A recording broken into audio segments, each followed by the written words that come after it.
On avait envie de terminer avec toi, Jean-Philippe, avec justement le magazine des territoires numériques qui affiche une très belle une, avec ce coq qui célèbre justement le top 100 des territoires et des mairies en matière de numérique. C'était l'occasion, Jean-Philippe, puisque nous, on va suivre, et on a déjà commencé le suivi des élections municipales depuis le mois de mai. On a commencé à faire des sondages avec nos partenaires ELAB, BFM. Nous avons démarré par Paris. On a ensuite fait Montpellier, Bordeaux. Plus récemment, nous avons fait Lyon. Et nous allons bien sûr poursuivre. Ce que l'on constate lors de notre sondage de la semaine dernière, durant le congrès des maires, c'est que bien entendu, 85% aujourd'hui des Français mettent l'environnement au cœur des élections municipales. Mais on voit bien aussi que le sujet du numérique, et si je prends le terme de la Smart City par exemple, était plutôt un terme, si je regarde au début du mandat 2014, en début de mandature, était un terme plutôt réservé, on va dire, aux spécialistes. Et que quand on pousse progressivement les études, on voit bien qu'aujourd'hui, n'importe quel citoyen dans son territoire voit bien aujourd'hui que la technologie, si elle est au service de l'homme, peut lui être très utile, peut lui améliorer son quotidien. Et donc je pense que durant les 6 dernières années, puisque Jean-Philippe, tu vas accueillir des élus régionaux, des élus de territoire de ville, j'allais dire, mesdames, messieurs, vous avez bien travaillé, parce que ce qu'on voit, c'est qu'en 6 ans, d'un sujet de spécialiste, c'est devenu plutôt aujourd'hui un sujet beaucoup plus avec une plus forte adhésion de vos électeurs, des concitoyens, du grand public. Donc ça veut dire que ce travail quand même de pédagogie, vous l'avez fait sur le terrain, avec, j'allais dire, chacune et chacun avec votre manière de faire, avec votre propre stratégie, votre propre politique.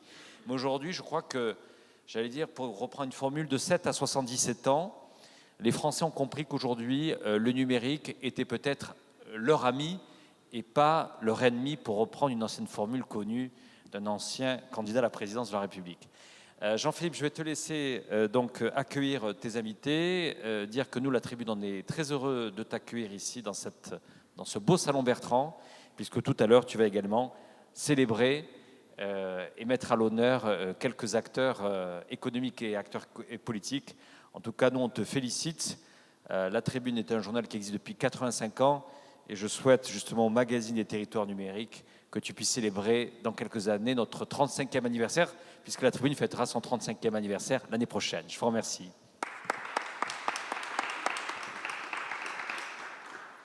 Bien, bonjour à toutes et à tous. Avant de me présenter, je vais te remercier, Jean-Christophe. Il s'en va, mais je te remercie quand même de cette collaboration qu'on a menée. C'est un événement qui est organisé par la Tribune, et cet après-midi, elle est co-organisée par le MAC des territoires numériques, un mensuel destiné aux décideurs politiques. Et mon cher Jean-Christophe, je suis très heureux que tu puisses nous accueillir, très heureux de ta confiance pour animer nos discussions de cet après-midi. Un grand merci à la Tribune ainsi qu'à tes équipes pour lesquelles on a travaillé déjà depuis plusieurs semaines. Merci à toi. Je vais clôturer notre débat, comme ça le public va pouvoir arriver ici. Formidable. Merci à toi.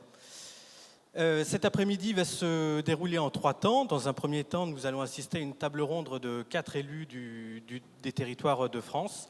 Dans un second temps, nous remettrons des trophées à des territoires innovants, des territoires qui se sont démarqués ces dernières années. Et enfin, vous le verrez, et vous me permettrez de faire un petit peu de teasing, nous allons assister à un événement unique en France. Si vous ne voulez pas attendre, vous pouvez aller sur le compte Twitter du MAC des territoires numériques. En vous y abonnant, on a lâché l'information hier, donc allez-y à fond, n'hésitez pas. Je vous propose de commencer, si vous le voulez bien. Je vous demande d'accueillir Madame Françoise Brunetto, et on peut l'applaudir, vice-présidente de la région Sud, Madame Anne-Marie Bourdineau, conseillère municipale en charge du numérique à Sucy-en-Brie, Madame Constance Nebula, élue en charge du numérique à Angers, et enfin Aki Moural, adjoint au maire de la ville de Lille, et je vous laisse deviner sa délégation au numérique, bien sûr. Je vais me mettre là.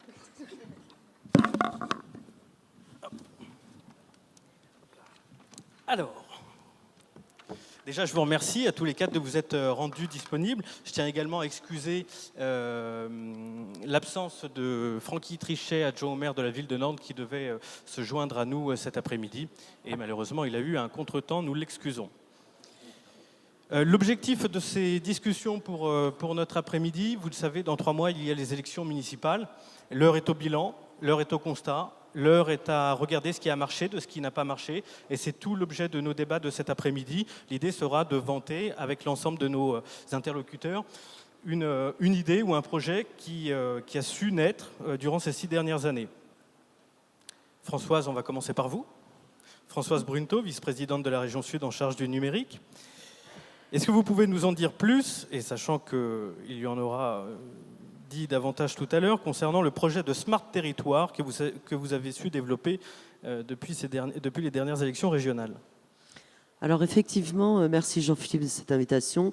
Merci au MAC des territoires numériques et merci à vous tous d'être présents pour cette table ronde.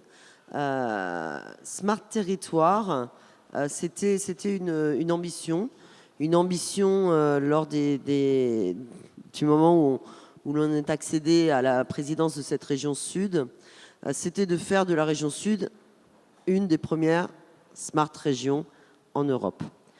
Alors pourquoi? Tout simplement parce que c'était un des points forts de la ville de Nice, qui d'ailleurs a reçu un trophée hier à ce titre, et puis parce que les territoires ont besoin de se moderniser, parce que dans le bouleversement économique, si on se remet en 2015, il était important de détecter que le numérique allait totalement ubériser, bouleverser toute la production de services publics, complètement bouleverser un certain nombre de champs économiques. Et donc, on avait dit, il faut qu'on s'empare de ce sujet, il faut qu'on fasse progresser notre territoire, et il faut qu'on définisse et qu'on partage cette ambition avec la population. Parce qu'on ne peut pas à un moment donné fixer une ambition politique et ne pas la partager avec les citoyens avec lesquels on va construire ce territoire. Et quand on a commencé à définir ce qu'était cette ambition de Smart Territoire, c'était de faire effectivement du numérique un outil de la transformation pour devenir un territoire dit intelligent, et on y reviendra après, mais c'était aussi de faire une ville durable, de faire un territoire durable. Je rappelle que le territoire de la région Sud, qui est un territoire excessivement remarquable du point de vue environnemental, tous les territoires sont remarquables.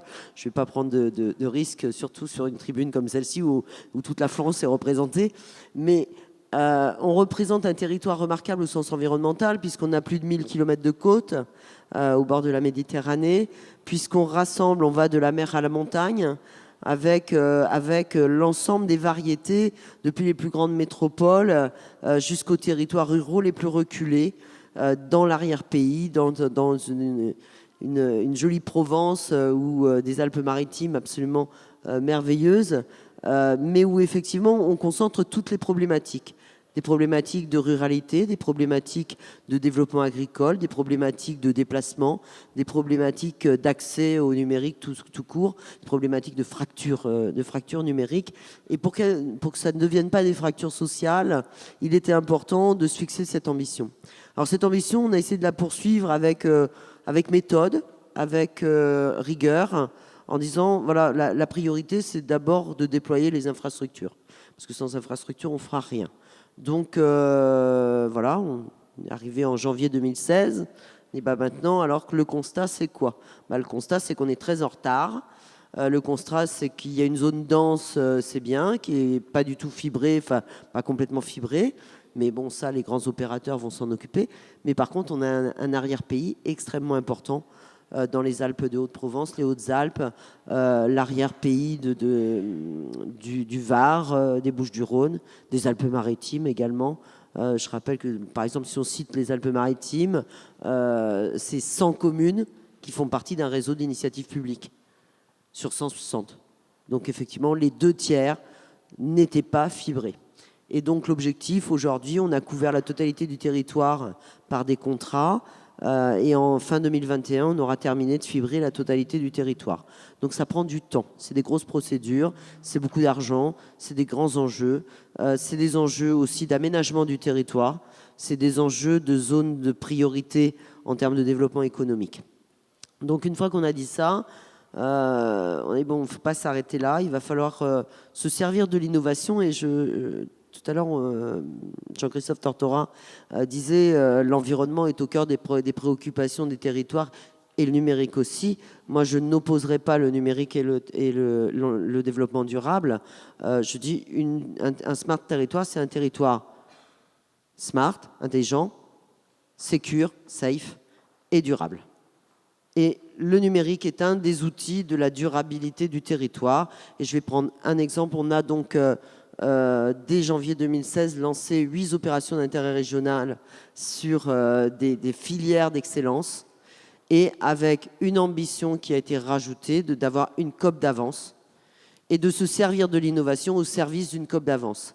Et je vais prendre un exemple dont on parlait tout à l'heure, qui est le lancement d'une plateforme de gestion des risques naturels et de tous les risques, qu'ils soient mouvement de terrain, inondation, séisme, qu'ils soient avalanche, qu'ils soient submersion, ou encore qu'ils soient un risque cyber ou risque d'attaque terroriste.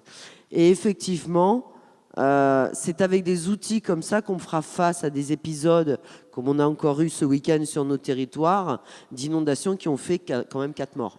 Donc si demain on veut limiter les impacts, limiter les risques, limiter les effets sur la population, il faudra qu'on utilise des outils modernisés, des outils numériques.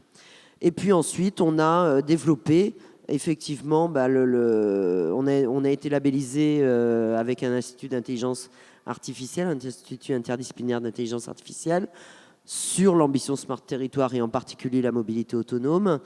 Et puis, on est en train de développer une stratégie cybersécurité parce qu'il n'y a pas un développement de l'intelligence artificielle, des mobilités autonomes, des objets connectés, sans avoir une stratégie cyber et une protection qui soit à la hauteur des enjeux pour protéger la population.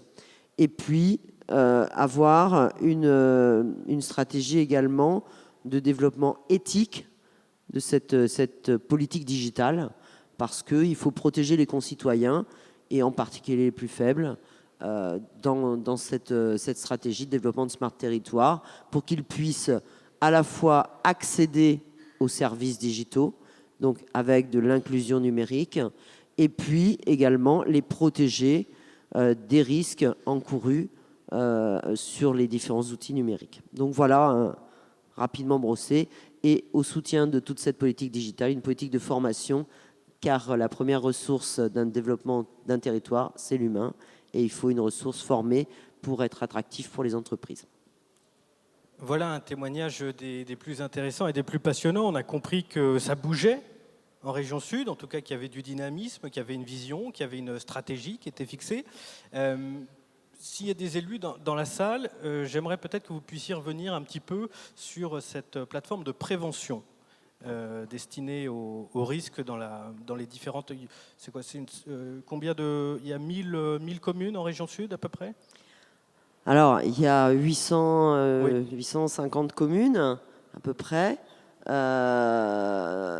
est soumis à quasiment tous les risques qui existent. Et on est un territoire extrêmement fragile. Je prends un risque qu'on connaît assez peu en région parisienne, mais le risque de chute de pierre. On a des montagnes qui s'effritent, il y a des risques de chute de pierre. On a des risques de séisme, on a des risques de mouvement de terrain, notamment quand les sols sont gorgés d'eau, il y a des risques de mouvement de terrain importants. Il y a des risques d'avalanche en montagne, il y a des risques de submersion au bord de la mer. On a toute la palette des risques. Et donc, on a travaillé avec le pôle de compétitivité SAFE, qui est l'agglomération de la sécurité et de la prévention des risques, qui regroupe 450 industriels PME, PMI en France, dont une grosse partie sur notre territoire de la région sud. Et on leur a dit, voilà, est-ce que vous pourriez imaginer une plateforme où on reprenne toute la vie en fait, du risque, depuis la prédiction météorologique, la prévention et ensuite la gestion de crise, comment on peut avoir tous ces outils qui nous accompagnent depuis l'amont jusqu'à l'aval, et puis l'enregistrement de la data qui va nous permettre de s'améliorer et d'améliorer nos systèmes de prévention. Et on reboucle la boucle.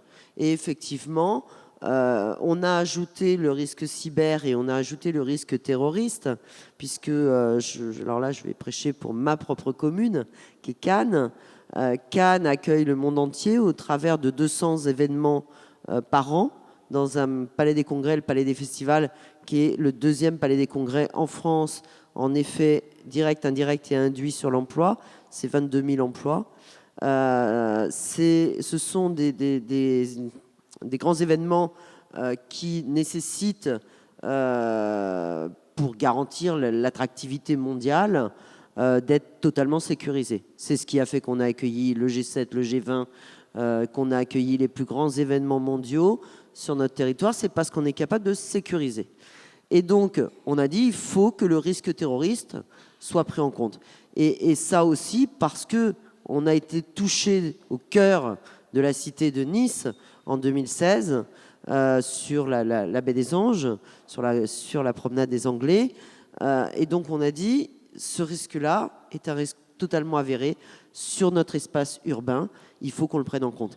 Et cette plateforme qu'on est en train de développer avec un consortium de 12 industriels, c'est une plateforme effectivement qui a vocation à être testée sur notre territoire par les industriels pour ensuite pouvoir être dupliquée, répliquée en France sur d'autres territoires avec tout ou partie des briques technologiques. Ce qui effectivement, sur des territoires, ils n'ont peut-être pas besoin du risque submersion, mais ils ont peut-être d'autres risques plus particuliers. Et effectivement, permettre aux industriels de vendre cette technologie, notre savoir-faire français, à l'ensemble des communautés internationales. Moi, j'ai reçu, par exemple, sur le risque d'érosion des côtes, 3-4 pays qui sont venus nous voir pour voir comment nos études permettaient de protéger la façade maritime de l'érosion côtière. Voilà, c'est un exemple d'utilisation du numérique au service de l'environnemental, au service des territoires, et où effectivement ça peut servir, quand on a développé ce type de technologie sur un territoire, ça peut servir les autres territoires. Merci. Françoise.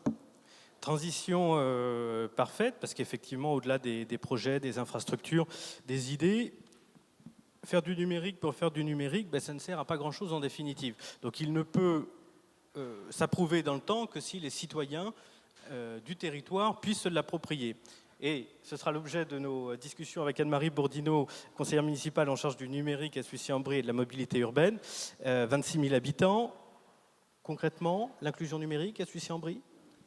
Alors, bonsoir. Tout d'abord, je voulais préciser que Sucy-en-Brie est une commune du département 94, qui fait partie du territoire Grand Paris Sud-Est Avenir et qui fait partie également de la métropole du Grand Paris. Donc c'est vrai que sur bien des sujets, nous ne pouvons pas les mener seuls, mais nous nous appuyons sur toutes les entités qui existent, y compris la région, puisque nous faisons partie de la région Île-de-France. Voilà. Donc mon propos va porter vraiment sur la dématérialisation et l'inclusion numérique. Tout le monde connaît les objectifs du gouvernement, à savoir une dématérialisation de toutes les démarches d'ici 2022, avec tous les problèmes que cela va poser au niveau de la population.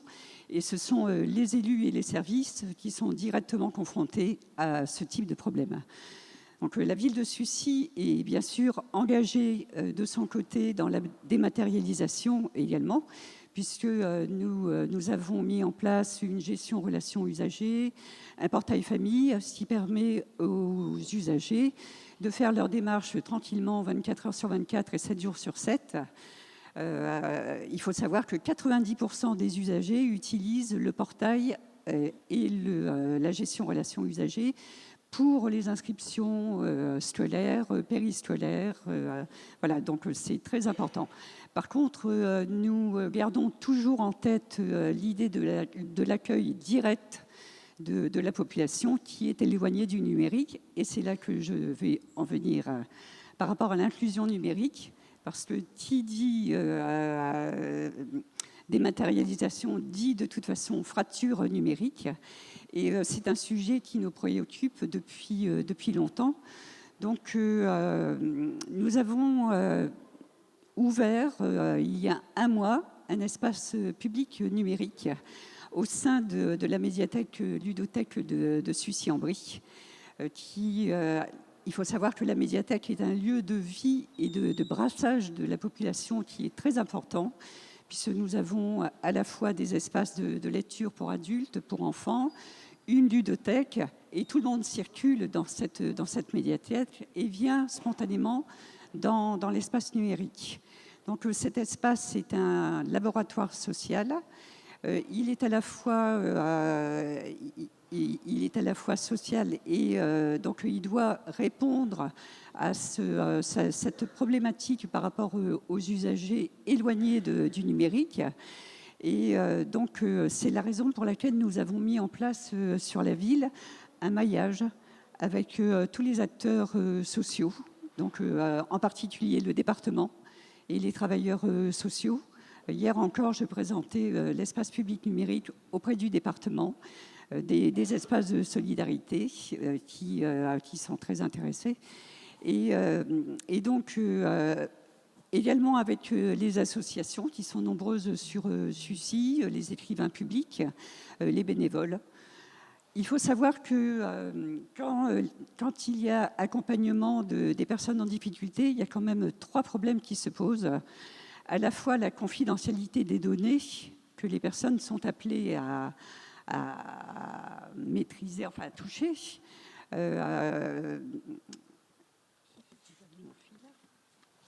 Oui, effectivement, parce qu'il y a quand même il y a un pays dans le monde qui est régulièrement cité en termes de qui est loué pour ses louanges, enfin pour ses prouesses numériques, c'est l'Estonie. L'Estonie, il y a 2 chiffres intéressants, c'est qu'il y a 99% des services publics qui sont en ligne. Ça, c'est pas le chiffre le plus intéressant. Le chiffre le plus intéressant, c'est qu'il y a plus de 85% des Estoniens qui les utilisent. Et ce qui est intéressant de savoir, c'est de savoir comment ils ont fait pour embarquer la population avec eux et de ne pas délaisser une partie des Estoniens sur le bord de la route. Donc en France, on sait qu'il y a 13,5 millions de Français qui ne savent pas utiliser Internet. Et il y a quelque chose que vous venez de dire, Anne-Marie, qui est très intéressant. Vous ne l'avez pas formulé comme ça, mais c'est la façon dont je l'ai compris. C'est on va tendre vers le 100% numérique, mais on va aussi conserver ce qui se fait en physique. C'est ce qu'on appelle aujourd'hui le fameux figital. On y conserve la notion de physique et la notion de digital. C'est sans doute, je ne sais pas si c'est la bonne formule, mais c'est sans doute un premier pas, effectivement, plutôt que de dire du jour au lendemain, tout passe en numérique. Moi, ça m'est arrivé il y a 2 ans. Il y a 2 ans, et après je redonne la parole, mais c'est un exemple des plus parlants parce qu'on y est tous confrontés. Il y a 2 ans, j'ai perdu ma carte grise. Je vais en préfecture demander à refaire ma carte grise. Je tombe sur une secrétaire à l'accueil qui me dit ça se fait en ligne. Bon, déjà je m'en voulais un peu, je me suis dit je fais un magazine sur le numérique, elle me dit il faut aller en ligne. Bon. Je mets mon ego de côté 30 secondes et je lui demande, ok, d'accord, chère madame, comment est-ce que je dois faire? Est-ce que vous pouvez m'indiquer la démarche à suivre? Quel onglet il faut cliquer? Parce que tous les sites administratifs, je trouve ça toujours d'une extrême complexité. Et qu'est-ce qu'elle me dit? Elle me dit, me demandez pas, je ne sais pas. L'enjeu, il est là. C'est ce qui a été dit. Si on numérise tout, si on digitalise tout, d'accord, mais si la population ne l'utilise pas, ça ne sert à rien. Et si nos propres agents, notre propre administration ne sait pas non plus l'utiliser, ne sait pas non plus guider le citoyen, c'est caduc. Voilà. Donc en fait, il y a la formation des accompagnants, il y a donc la confidentialité et la responsabilité aussi, parce qu'à un moment donné, jusqu'où va l'accompagnant? Est-ce que c'est lui qui va appuyer sur le bouton pour envoyer le formulaire, ou est-ce qu'il va repasser la main à la personne et c'est elle qui va en prendre la responsabilité? Mais est-ce qu'elle en est capable? Parce que tout le monde, il y a des personnes qui sont quand même très très éloignées du numérique. Donc c'est vrai que la semaine dernière, j'assistais à une conférence où est intervenu Cédric O, qui nous a parlé du dispositif Aidant Connect, qui va être testé en début d'année 2020 et qui sera à disposition de tous les accompagnants d'ici l'été 2020. Et nous attendons vraiment ce dispositif avec impatience parce que même les bénévoles au niveau des associations, ce sont des personnes qui ne veulent pas prendre la responsabilité en fait, de faire les déclarations pour les personnes qu'elles accompagnent. Merci Anne-Marie. Je terminerai également parce qu'on parlait des sujets d'inclusion numérique. Après, on va rapidement passer à Constance Nebula. Il y a 2 ans, je me suis rendu dans une commune en Espagne qui s'appelle Jun, J-U-N. Le maire, José Antonio Rodríguez Salas. Première ville Twitter au monde où l'ex-PDG de Twitter est venu inaugurer un obélix à l'effigie du réseau social dans la commune. Bon, qu'est-ce qu'ils ont fait concrètement? Toute la ville allait gérer sur Twitter. Alors je ne dis pas que c'est ce qu'il faut faire, attention. Mais juste dans le processus de fonctionnement, on a imaginé des choses. Territoire de 3000 personnes. Ville 100% Twitter. Nid de poule dans la chaussée, on le prend en photo, on mentionne la mairie, ils sont directement alertés, les services sont alertés et il y a un véritable suivi. Il y a, je ne sais pas, du grabuge dans un quartier. On peut directement mentionner la police sur Twitter, @policiaroun, et ils peuvent intervenir directement en temps réel. Et ce qui est intéressant, donc c'est pas la technologie qui est intéressante, c'est pas Twitter qui est intéressant, parce que j'ai fait la tournée avec lui là, dans sa petite commune. D'ailleurs, la première question qu'il pose à ses usagers, c'est pas salut, comment ça va, c'est salut, est-ce que tu as créé ton compte Twitter?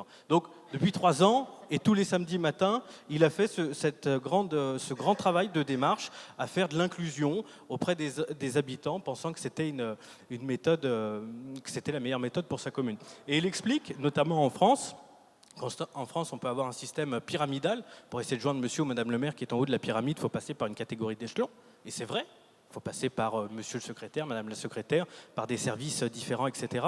Et là, il explique que via Twitter, on passe d'un système pyramidal à un système horizontal, que tout le monde, en fait, est en interaction avec tout le monde. Et autant, je l'ai déjà dit, la technologie n'est pas des plus intéressants, mais autant la réflexion qu'il y a derrière, je pense qu'on peut éventuellement s'en inspirer. C'était mes propos pour conclure, chère Anne-Marie. Je vous propose de passer à Constance Nebula, élue à la ville d'Angers. Angers, une très belle ville qui ne cesse de faire parler d'elle ces derniers mois, de par son premier marché de territoire intelligent.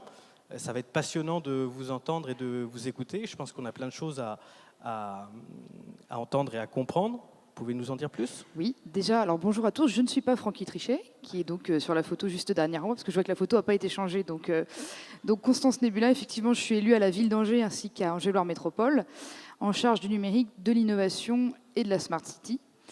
Alors effectivement, on a une petite actualité ces derniers jours, c'est l'annonce en fait du groupement que l'on a choisi pour porter un marché de territoire intelligent pour notre métropole.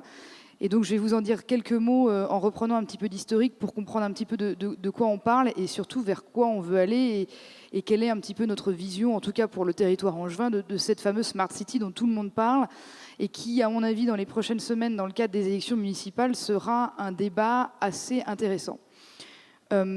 Quelques mots d'introduction. Le territoire angevin, depuis une 50aine d'années, a une spécificité dans l'électronique. On a des entreprises et on a accueilli des entreprises très, très impliquées et très fortes de ce secteur-là. Je pense à Thomson, je pense plus tard à Packard Bell. De nos jours, je pense plus à Atos, qui fait ses supercalculateurs à Angers pour le marché européen et même mondial. Donc on a à la base un terreau fertile dans le domaine de l'électronique. Et puis, bien entendu, ce terreau fertile, il s'est transformé petit à petit quand on a commencé, il y a quelques années, à parler d'IoT, d'objets connectés. Et ça m'a marqué tout à l'heure dans l'introduction, quand vous avez évoqué le sujet de... En 2014, la Smart City, c'était quelque chose de technique, c'était pas quelque chose de politique. Et je rejoins assez dans le sens où moi, quand je suis allée voir mon maire pour lui parler de Smart City, en 2014, il m'a regardé avec des grands yeux en me disant... Ok, choisis cette délégation si tu le veux. Ce ne sera pas un sujet de toute façon pour les années à venir à Angers. Je ne vois pas trop de quoi il s'agit. Et aujourd'hui, je suis très heureuse, quelques années plus tard, qu'on en soit arrivé là. Et je pense que c'est à peu près pareil dans les autres territoires. Donc, je parlais d'électronique, on arrive vers le sujet de l'IoT. En 2015, on ouvre à Angers la Cité de l'objet connecté, qui est d'ailleurs le seul plan Nouvelle France industrielle qui a abouti sur tous ceux qui avaient été décidés à l'époque par le gouvernement. Donc il s'agit en fait d'une usine d'un nouveau genre dans lequel vous pouvez arriver avec votre projet d'objet connecté et repartir avec de la fabrication, avec de la pré-série. Bref, il y a tout un processus d'accompagnement.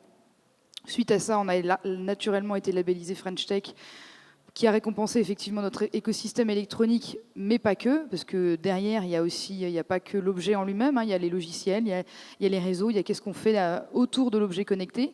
Et donc ça a maturé pendant quelques années sur le territoire. On a fait, comme beaucoup d'autres territoires, on s'est dit c'est très bien l'objet en lui-même, mais il faut l'expérimenter, il faut le tester en ville.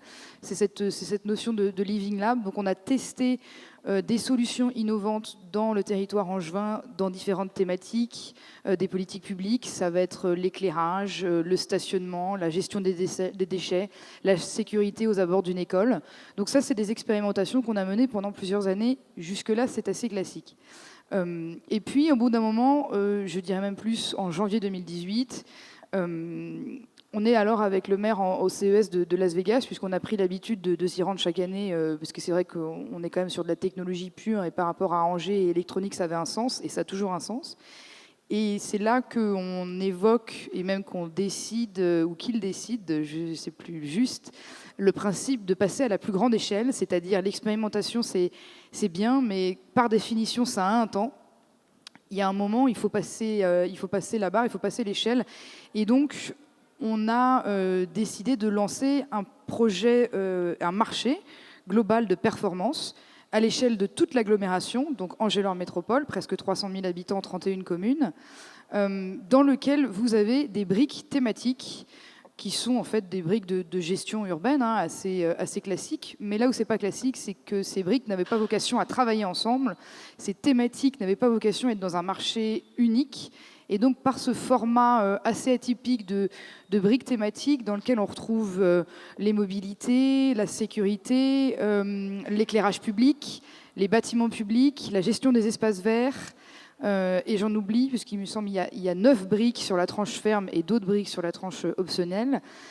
Bref, toutes ces thématiques de gestion urbaine pure, c'est un peu comme ce que vous avez dit, il faut d'abord développer l'infrastructure pour qu'on puisse ensuite évoquer la manière dont, je dirais, l'usager en lui-même se rende compte de cette infrastructure. Donc ça a été l'annonce qu'on a faite il y a 1 an, de cette annonce de marché. Et donc 4 groupements ont répondu à cette annonce pour ensuite arriver dans une phase de dialogue compétitif qui a duré cette bonne partie d'année 2019. Donc les 4 groupements ont travaillé d'arrache-pied pour nous proposer le meilleur de leurs solutions, le meilleur de leurs technologies, le meilleur de leurs innovations dans chacune des briques. Au-dessus de ces briques, on trouve bien entendu un centre d'hypervision pour avoir vraiment une vision globale de la collectivité en temps réel et faire de l'analyse, de la prédiction, etc. Et donc, on a annoncé la semaine dernière, après cette phase de dialogue compétitif, que notre choix se portait sur le groupement mené par Engie, INEO, qui a donc des co-traitants qui sont Suez, La Poste et le groupe Vive, et puis un certain nombre de sous-traitants. Donc ça veut dire qu'on va travailler, la collectivité, avec le groupement Engie pendant 12 ans sur ce marché qui représente 178 millions d'euros pour la collectivité et qui donc a vocation à diffuser, à implémenter cette technologie dans la gestion urbaine avec 3 objectifs. Le numéro 1, c'est l'environnement. On en parle sans cesse. Pour moi, on ne peut pas mettre d'un côté, effectivement, le numérique et l'environnement sont des choses qui sont très liées. Et justement, le numérique doit nous apporter des solutions. Donc, l'objectif numéro 1, c'est l'économie des ressources. Et là-dedans, je mets les fluides, l'électricité, l'eau, le chauffage, etc. L'objectif numéro 2, c'est la question des usages. Parce qu'une fois qu'on aura développé, qu'on aura mis en place cette infrastructure, derrière, ça nécessite que la collectivité à la fois réponde aux usages des habitants, mais aussi, en sens inverse, que les habitants fassent remonter des usages sur lesquels ils pourraient s'appuyer, sur l'infrastructure existante. Et le 3e objectif, c'est un objectif qui est un peu plus interne, qu'on parle un petit peu moins, c'est la performance de l'administration, en fait. C'est la modernisation du service public. Comment est-ce qu'on arrive à être plus efficient, plus efficace, plus moderne, faire des économies aussi financières, il faut être honnête, dans cette gestion du territoire intelligent. Donc voilà en résumé la procédure qui nous amène à ce marché de territoire intelligent. C'est une première en France ?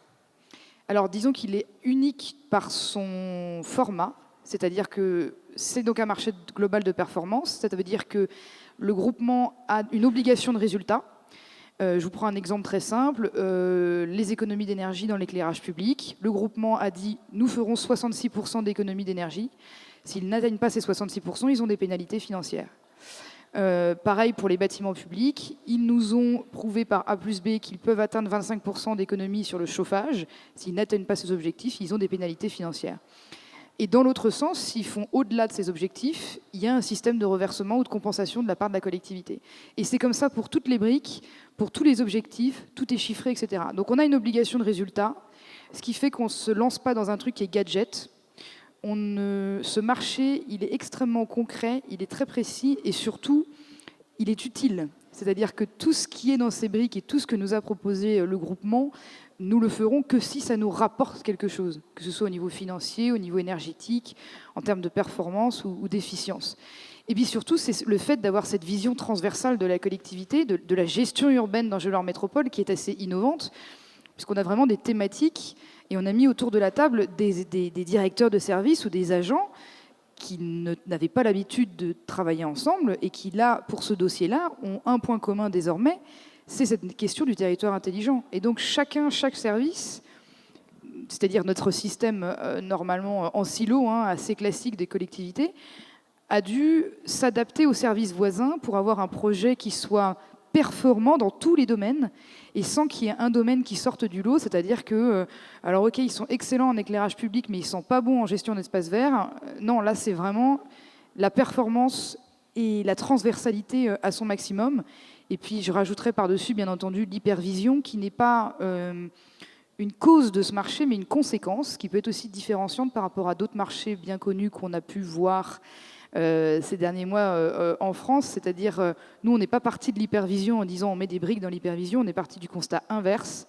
Voilà la collectivité avec ses domaines d'application.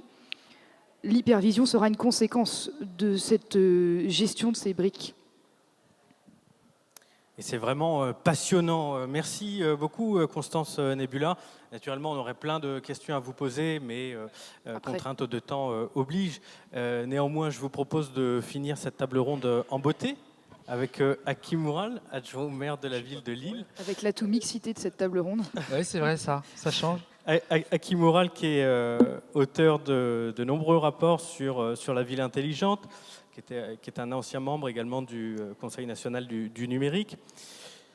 Hakim Moural, de quoi vous allez nous parler? Vous allez nous parler de votre dernier rapport sur la ville intelligente. Oui, alors je ne vais pas vous parler de la métropole européenne de Lille et de la ville de Lille, mais pardonnez-moi, mais voilà, je pense que ce qui a été illustré par mes collègues femmes répond assez bien aux enjeux qu'on a constatés en début de mandat 2014. Et je ne reviens pas sur les choses qui ont été dites, c'est-à-dire que c'était des choses un peu métaphysiques pour certains de nos décideurs territoriaux.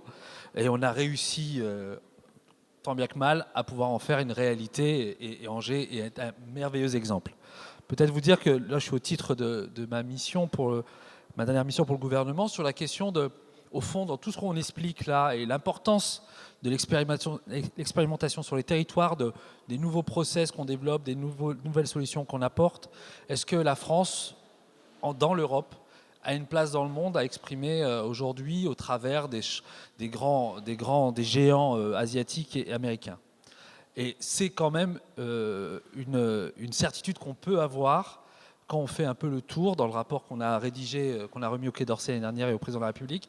On a visité quand même 80 pays dans le monde pour évoquer avec des élus locaux quelles étaient leurs approches, et on a regardé de quelle manière le territoire national et l'Europe pouvaient tirer son épingle du jeu.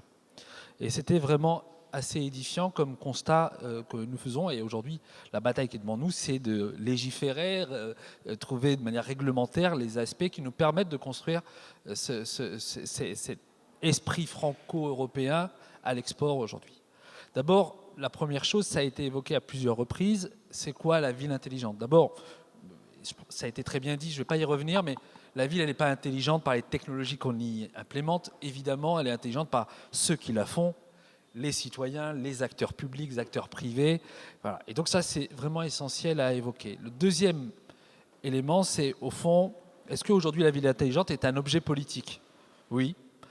Il est un objet politique parce qu'elle on a quand même des sujets fondamentaux qui enracinent la ville intelligente dans notre action territoriale et politique, qui est quand même la durabilité, ça a été évoqué à plusieurs reprises, la question évidemment de la performance, du développement qui est au cœur de nos stratégies économiques, et enfin la question sociale, à double titre, est-ce que ça emmène tout le monde ou est-ce que ça emmène qu'une partie de la population?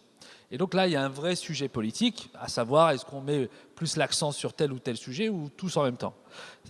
Et enfin, est-ce que dans cette ville intelligente qui est la nôtre, mais au fond, ce qui a été évoqué illustre bien ce qui peut être l'approche française, est-ce qu'on a des axes saillants qui peuvent porter la parole de la France à l'international?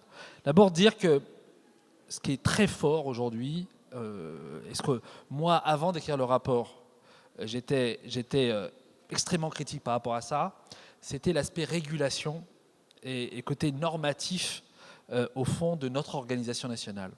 Et en réalité, quand on parle avec les maires d'autres villes dans le monde, ils sont assez jaloux de ça parce qu'ils considèrent que du coup ça nous donne un rôle de chef d'orchestre pour ranimer l'innovation sur nos territoires. Même si c'est jamais simple pour nous les élus locaux de pouvoir s'inscrire dans des règlements nationaux ou des règles qui nous sont imposées du centralisme parisien, mais quand même on a la chance de pouvoir avoir les manettes. Et l'exemple d'Angers en mettant en dynamique un opérateur privé pour développer une ambition territoriale, c'est un très bon exemple. Ce n'est pas Google à Toronto qui va marquer de son sceau le territoire en promouvant ses solutions et pouvant faire du business. C'est vraiment un enjeu d'intérêt général qui prévaut dans l'arrivée de la ville intelligente. Ça, c'est très très important dans notre approche. 3 éléments, je vais aller vite parce que je pense que s'il peut y avoir un débat, c'est mieux. 3 éléments. Le premier élément, il est infrastructurel, il a été évoqué à plusieurs reprises. D'abord, les enjeux de penser un territoire comme une plateforme. Et ça, pour moi, les enjeux de, pas rentrer dans l'aspect technique, mais les enjeux de stratégie d'API sur les territoires, de pouvoir créer des nouvelles alliances entre public et privé qui nous permettent de pouvoir s'interconnecter, une sorte de réseau synaptique territorial qui permettent de penser ensemble les inflexions du territoire, les besoins du territoire. Ça, c'est vraiment, à mon sens, important et c'est des sujets que je réévoquerai tout à l'heure sur un backbone qui pourrait, à l'image de ce que peut faire le marché qui est le tien, qui pourrait émerger dans les marchés publics de gestion urbaine. Le deuxième élément, c'est la question de la donnée, on l'a dit à plusieurs reprises. Moi, je suis assez critique sur l'open data, même si je l'applique sur mon territoire et la loi République numérique qui a été promulguée en 2016 a amené plus d'intelligence à ce qu'est l'open data. Néanmoins, l'open data, pour moi, reste quand même l'illustration d'une forme de fébrilité de la capacité à gouverner la donnée sur nos territoires. Il faut penser big data territorial et pour avoir big data territorial, il faut qu'on trouve les équations qui permettent à des entreprises privées de ne pas perdre la valeur ajoutée en utilisant la donnée qui est produite dans leur activité, mais nous, d'être un facteur de tiers de confiance qui permettent au fond d'amener ce qu'on a défendu pendant quelques années, c'est-à-dire une nouvelle compétence affectée à un opérateur parapublic ou public, qui soit la préparation de la donnée, sécurisation, de collecte et mise à disposition de manière qualitative dans le marché ou dans l'action publique ou l'action d'intérêt général. L'autre aspect de l'infrastructure, j'essaie d'aller vite, pardonnez-moi le résumé, mais c'est la partie urbanisme. L'urbanisme est fondamental pour nous. Fabriquer la ville de demain est fondamental. De quelle manière on pense densité, intensité urbaine. De quelle manière on invente ça à l'aune de l'obligation quand même morale qui est la nôtre de penser développement durable. C'est évidemment l'intelligence qui a fondé les écoquartiers. Et la capacité de faire des écoquartiers, des espaces où on concerte avec les habitants pour savoir ce qui est au fond leur envie de vivre ensemble, de quelle manière ils veulent vivre ensemble.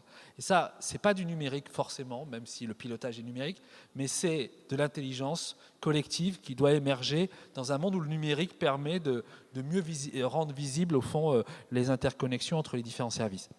Les 2 sujets qui sont les défis de demain, c'est évidemment les couches d'intelligence artificielle, dans le cadre de l'hypervision notamment, de la prédictibilité. De quelle manière l'intelligence artificielle arrive au bon moment Et quel est le bon niveau la bonne épaisseur de la couche d'intelligence artificielle. Gros sujet, c'est un sujet politique en réalité. Automatiser totalement ou rendre l'humain quand même acteur tout en étant accompagné par l'intelligence artificielle. Ça va être aussi des sujets politiques du prochain mandat, j'imagine. La question importante on parlait d'Atos, mais le quantique qui demain va pouvoir accélérer, je dirais même augmenter la question du développement de l'accès aux services publics, est un sujet aujourd'hui sur lequel on n'est absolument pas prêt. C'est un sujet aujourd'hui qui est évoqué par les grands groupes évidemment de type énergétique, mais ça va être aussi une capacité dans les dashboards territoriaux de pouvoir mieux piloter nos services publics. Gros défi devant nous. Je ne parle pas de la blockchain en dehors de la question d'utilisation dans la finance, au fond, les nouvelles transactions, les nouvelles modalités de transaction qui peuvent impacter la question de la concertation notamment, mais aussi de la démocratie locale. Deux autres verticales, j'ai envie de dire, c'est la question des lieux dans la ville intelligente. La question, évidemment, de la French Tech, qui a été un formidable acte de développement de l'équipe de France de l'innovation numérique au service du national, mais en territoire. Et en développant les écosystèmes académiques, recherche, incubation, accélération. Vraiment, un acte très puissant qui aujourd'hui au CES est absolument reconnu et au fond dans les autres salons mondiaux. Néanmoins, à l'ère de l'usager centré, il nous faut absolument penser aussi la relation avec nos tiers-lieux, qui sont des lieux au fond de pré-incubation, de solutions dans le champ marchand, mais aussi des lieux d'intelligence collective qui peuvent amener au fond à comprendre les inflexions du marché. Je vais vite là-dessus, on a appelé ça l'écolieu dans le rapport, je vous invite à le regarder. Voilà. Et le troisième aspect qui est fondamental, absolument fondamental, c'est la question de l'inclusion, de la médiation. Et au fond, tout ça pour quoi faire? Inclusion, médiation, les deux approches, une cynique, de dire au fond, on sait tous que c'est sur la bande passante qu'on fait le profit, beaucoup plus que dans la tech ou même dans des aspects infrastructurels qui sont impossibles à amortir. Mais la bande passante, c'est là où on peut faire le profit. Notre rôle à nous, c'est de dire à l'ensemble des offreurs de solutions, aidez-nous à faire de l'inclusion numérique et de la médiation numérique, parce qu'au fond, vous perdez du client et vous perdez la valeur si tout le monde n'est pas sur la bande passante. Ça, c'est l'aspect cynique, mais au fond, je l'accepte parce que notre boulot, c'est de faire en sorte que tout le monde y soit. Et par ailleurs, l'autre partie, c'est au fond réenchanter une forme d'éducation populaire version 2.0. Pour terminer, peut-être dire que dans le rapport, on se pose la question, tout ça pourquoi faire? Tout ça pourquoi faire? Et ça a été très bien évoqué sur la question éthique. La question éthique, c'est d'abord de dire, le numérique, c'est d'abord un progrès pour tout à chacun, et ce n'est pas seulement une frénésie de l'hypertechnologie dans notre société. Et donc, les enjeux de traçabilité des métaux rares, de savoir d'où ça vient, quand d'une certaine manière, on ne sait pas que parfois des guerres sont liées à la capacité à pouvoir s'approvisionner en métaux rares, ou même de se dire qu'au fond, ça doit être une capacité aussi pour élever la société vers les enjeux de l'avenir, c'est-à-dire de plus de durable et surtout plus de social. Merci Hakim Moural. Avant de passer à notre deuxième temps fort de cet après-midi, la remise des récompenses, vous me permettrez de conclure avec les mots suivants. Il y a 4-5 ans, on assistait encore en France à un certain bashing numérique de la part de nos élus. Aujourd'hui, vous avez en face de vous des élus du Nord, du Sud, de l'Ouest, d'Île-de-France, de la région Centre, qui font le numérique dans les territoires. Et au-delà du fait d'être très heureux, je suis très fier que vous soyez tous intervenus aujourd'hui. Vous avez su nous démontrer, nous expliquer votre talent dans les territoires, la façon dont vous le faites, pourquoi vous le faites. Vous venez des 4 coins de la France, mais vous avez tous au moins un dénominateur commun. C'est la passion de votre territoire et c'est la passion du numérique. Je vous remercie beaucoup.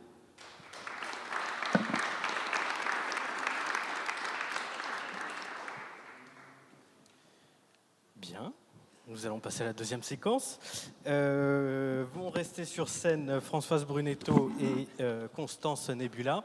Nous allons remettre un premier prix de la part de la Tribune et du MAC des territoires numériques pour la ville d'Angers. Angers étant l'un des territoires leaders dans les sujets de l'IoT, et nous tenions à les récompenser. Super, merci beaucoup. Je vais éviter de mettre mes doigts partout. Bravo à Angers, on peut l'applaudir.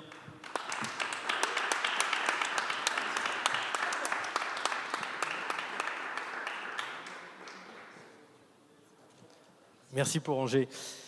Deuxième trophée pour la région Sud, remis par la société Abilone du groupe Veolia par monsieur Frédéric Avila. Merci à notre partenaire qui coparticipe à cette organisation cet après-midi. Bravo à la région Sud.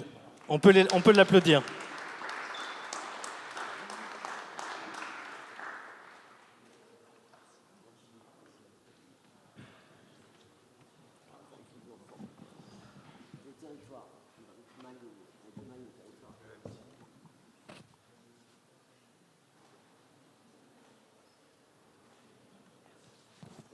Bien, et enfin un troisième trophée qui a été remis au département des Alpes-Maritimes à monsieur Bussereau pour son initiative pionnier de l'inclusion numérique, le premier à avoir rédigé une stratégie d'inclusion numérique pour le département.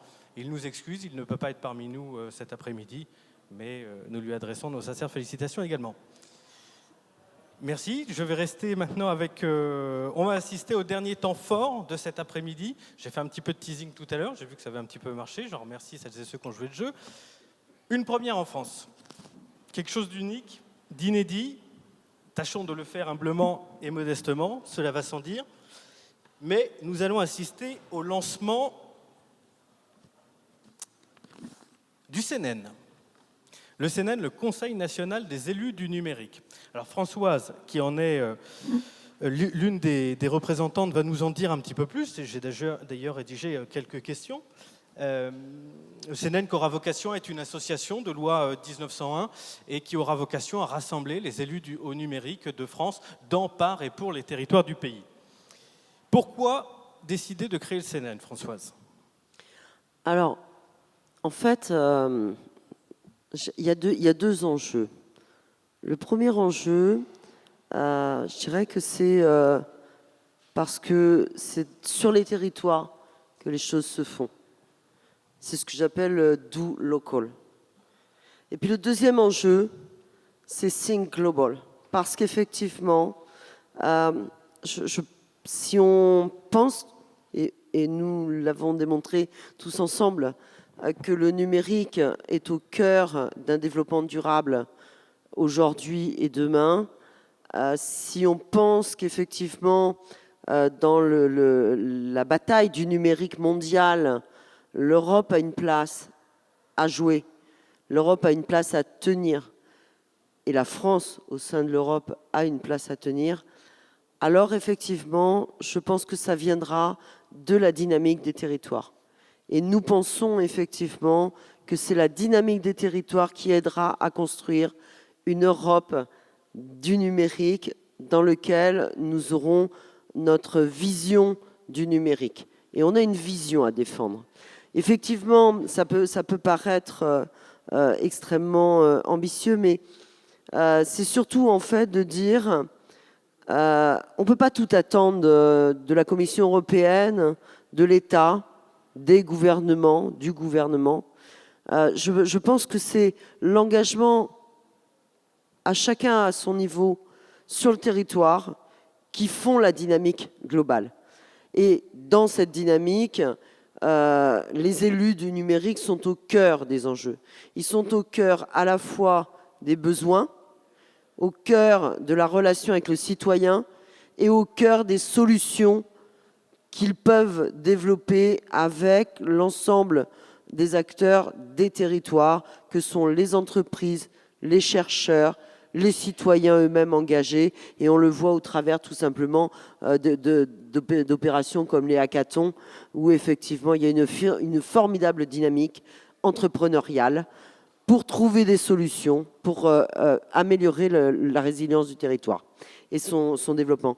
Donc c'est vrai que les enjeux sont locaux, les territoires sont au cœur de ces enjeux, les élus territoriaux au digital sont au cœur de ces enjeux, et je pense qu'on a besoin d'échanger parce qu'on a besoin d'aller vite. Dans le digital, on a besoin d'aller vite. On a besoin effectivement, et je suis très contente d'avoir rencontré Constance tout à l'heure, pour effectivement dire ce qu'a fait la ville d'Angers, c'est pas la peine de réinventer l'équilibre d'un contrat de performance Smart City, complètement de A jusqu'à Z. Peut-être qu'il faut s'inspirer de ce qui s'est fait à Angers. Et peut-être qu'inversement, à Angers, peut-être qu'elle aura besoin de s'inspirer de ce que nous, on essaye de produire avec nos industriels sur la prévention des risques et la gestion des risques.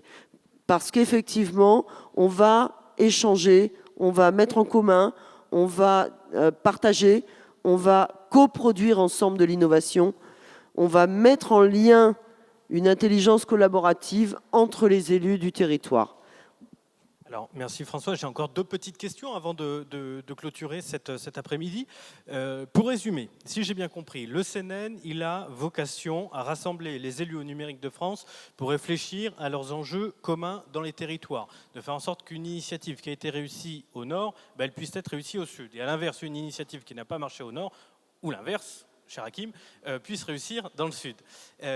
Donc ça, c'est la première chose. La deuxième, si j'ai bien compris, c'est également de s'autosaisir sur des sujets d'actualité pour conseiller le gouvernement, comme je viens de le dire, sur des sujets d'actualité, et dans le même temps d'être force de proposition, d'être en capacité de proposer encore et toujours des nouvelles idées, des simplifications, des choses qu'on peut améliorer sur nos territoires.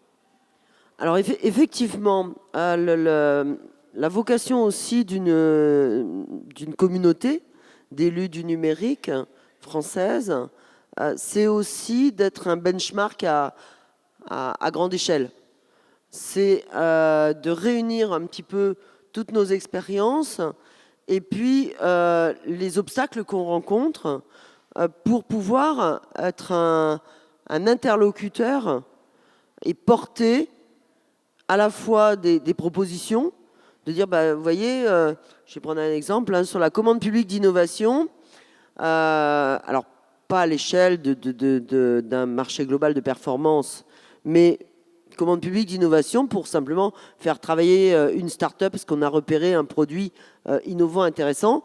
Vous voyez votre code des marchés, monsieur le législateur, monsieur Bercy, le gouvernement, la direction générale des entreprises, il faudrait peut-être simplifier certaines choses pour qu'on puisse aller plus vite, pour qu'on puisse expérimenter mieux, pour qu'on puisse mieux solliciter nos startups, pour qu'elles puissent expérimenter sur nos territoires, mais avec un vrai flux économique et pas simplement de l'expérimentation gratuite. Et effectivement, ça peut permettre d'interpeller le gouvernement ou d'interpeller les législateurs ou de porter le débat auprès d'associations plus généralistes comme l'Association des maires de France, comme l'Association des régions de France, comme l'Association des départements de France, pour dire, voilà, nous, élus du numérique, on a remarqué qu'effectivement, il y avait ce point-là qui nous semblait devoir évoluer. Est-ce que vous pouvez porter ce débat? Parce que nous, on l'a expérimenté, parce qu'on a échangé sur ce sujet.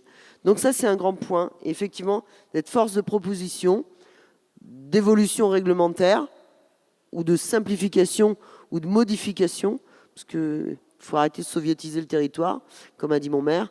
Il faut effectivement lui donner la capacité d'expérimenter, la capacité de faire son propre laboratoire. Voilà. Et ce laboratoire, je pense qu'on est plus à même de le faire quand on est sur le territoire. Et on est à même, je pense, globalement ensemble, de pouvoir mieux progresser si on échange. 2 petites questions extrêmement concrètes pour terminer. Le premier, quel est le calendrier de l'année prochaine? Par quoi est-ce que l'on va commencer? Quand? Où? Et je me suis laissé dire, j'ai ouï dire qu'il y aurait donc pour l'année prochaine une tournée dans les territoires numériques. Alors effectivement, qui dit territoire, dit tournée des territoires, parce qu'effectivement, on va se promener. En fait, l'idée, c'est de rassembler en fait plusieurs composantes. C'est d'abord un territoire sur lequel on va se déplacer. On y fera un temps fort. On y traitera d'une thématique et on y rencontrera un réseau d'acteurs locaux et on aura un programme de visite expérientielle. Combien l'année prochaine? Alors, 6 dates. en février 2020, alors entre le 3 et le 7, on va voir, en avril 2020, en septembre 2020, en novembre 2020, en décembre 2020. Et 2 rendez-vous de l'innovation, et je salue Marc-Lionel Gâteau. Le premier, on le fera ensemble du 7 au 10 janvier au CES de Vegas, bien sûr, puisque au cœur de l'innovation, et où on rencontrera des communautés, des territoires français, mais aussi des territoires francophones à Vegas. Et puis le deuxième, bien sûr, avec une rencontre du Conseil national des élus du numérique à Vivatech du 11 au 13 juin, parce qu'effectivement, c'est aussi le cœur de l'innovation en France, à Paris, à la porte de Versailles. Bravo pour cette initiative, on l'a compris. Donc une tournée, enfin du moins des rendez-vous physiques dans tous les territoires de France, du nord au sud, de l'est à l'ouest de notre pays, pour aborder différentes thématiques. On voit même qu'il y a une certaine rythmique qui a déjà été validée. Moi qui suis un élu dans les territoires de France, élu au numérique, je veux davantage d'informations sur le CNN. Est-ce que vous avez est-ce qu'il existe déjà des premières informations que l'on puisse récupérer en ligne, pardon. Alors, au-delà du compte Twitter, eh bien, effectivement, demain, en fin de journée, à 19h, sera ouvert le site Conseil national des élus du numérique, CNN.com, sera ouvert en fonction et permettra, dans un premier temps, de prendre connaissance du programme, de pouvoir s'y inscrire, de pouvoir fédérer, de pouvoir rejoindre la communauté des élus du numérique. Et puis, progressivement, vous pourrez y déposer des contributions sur les thématiques, vous pourrez y apporter des expériences, vous pourrez progressivement contribuer au débat, à la réflexion sur un certain nombre d'enjeux du numérique sur nos territoires. C'est formidable. Donc, pour bien comprendre, aujourd'hui, nous venons de lancer la marque, le CNN. Le calendrier qui a été énoncé, c'est qu'à partir de janvier 2020, à ce jour, il y a 5 élus fondateurs. En janvier 2020, il y aura le lancement officiel de l'association. Et dernière petite question taquin, sinon ce ne serait pas drôle. Il existe déjà aujourd'hui des structures numériques dans les différentes associations des élus, dans l'AMF, dans l'Association des maires Île-de-France, dans les départements, les Comcom, les EPCI, les agglos. Comment est-ce que le CNN pourra être en capacité de mixter entre ce qui existe déjà et la plus-value du CNN? Alors d'abord, effectivement, le CNN est ouvert à l'ensemble des représentants de ces associations, où il y aura une place dans le conseil d'administration et dans la gouvernance du CNN pour les représentants de ces associations généralistes. Et puis, effectivement, avec des échanges, avec effectivement des rapports qu'on pourra échanger, des propositions qu'on pourra échanger, des propositions qu'on pourra leur apporter, leur soumettre, avec également des rencontres régulières. Et puis, chacun trouvera sa place dans un rapport direct, pragmatique, ouvert, simple. Voilà, parce que je pense qu'aujourd'hui, il faut rester dans la simplicité du direct et ce qui permet effectivement de travailler ensemble. C'est un petit peu l'esprit start-up. Voilà, simplement. Eh bien, bravo et longue vie au CNN. Merci. Dans ces 5 élus fondateurs, vous pouvez retrouver notamment Anne-Marie Bourdinot, Aki Moural, Jean-Philippe Delbonnel, Françoise Brunetto et Sacha Gaillard, 5 élus dans les territoires de France. Je vous remercie, mesdames et messieurs, d'avoir assisté à cet après-midi, d'avoir assisté au lancement du CNN. Je vous remercie et je vous dis à l'année prochaine.